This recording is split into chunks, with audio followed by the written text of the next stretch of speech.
ఆడవారి మొహంలో కళ్ళ తర్వాత అంత అందంగా ఆకర్షణీయంగా కనిపించేవి పెదాలే. వాటిని మరింత అందంగా మృదువుగా గులాబీ రంగులో ఉంచుకోవాలని ప్రతి అమ్మాయి కోరుకుంటుంది. కానీ కొన్ని కారణాల వల్ల పెదవులు నల్లగా అవుతుంటాయి. పెదాలు ఎప్పుడూ తేమగా గులాబీ రంగులో మెరిసిపోవాలంటే ఏం చేయాలో ఈ వీడియోలో తెలుసుకుందాం. శరీరంతో పోలిస్తే పెదవుల వద్ద చర్మం మరింత సున్నితంగా ఉంటుంది.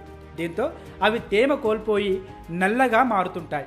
వేసవి కాలంలో అయితే ఈ ప్రభావం మరింత ఎక్కువగా ఉంటుంది. వీటి నుంచి బయటపడడానికి 1 టీ స్పూన్ తేనెలో 1/2 టీ స్పూన్ దానిమ్మ రసం వేసి ఆ మిశ్రమాన్ని కొద్దిసేపు ఫ్రిడ్జ్లో పెట్టాలి. కాసేపటి తర్వాత దాన్ని పెదవులకు రాసుకోవాలి.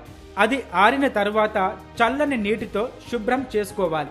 దీంతో పెదవులకు తేమ అందడమే కాకుండా దానిమ్మ రసం వల్ల మంచి రంగు వస్తుంది. ఆరోగ్యం, అందం రెండింటిని కాపాడే కలబంద కూడా పెదవుల అందాన్ని రెట్టింపు చేయడంలో కీలక పాత్ర పోషిస్తుంది. కలబంద గుజ్జును పెదవులపై మృదువుగా మర్దన చేసి చల్లని నీటితో శుభ్రం చేసుకోవాలి. ఇలా రోజూ చేస్తుండడం వల్ల పెదాల అందం రెట్టింపు అవుతుంది.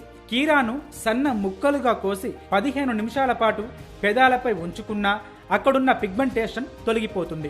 నల్లబడిన పెదాల రంగును తిరిగి సాధారణ స్థితికి తీసుకురావడానికి నిమ్మరసం కూడా చాలా బాగా ఉపయోగపడుతుంది. ఇందుకోసం 5 వంతుల నిమ్మరసంలో 1 వంతు గ్లిజరిన్ వేసి ఆ మిశ్రమాన్ని రోజు పెదవులపై అప్లై చేసుకోవాలి. 15 నిమిషాల తర్వాత దాన్ని గోరువెచ్చని నీటితో శుభ్రం చేసుకుంటే కొన్ని రోజుల తర్వాత పెదాల రంగులో మార్పులు వస్తాయి.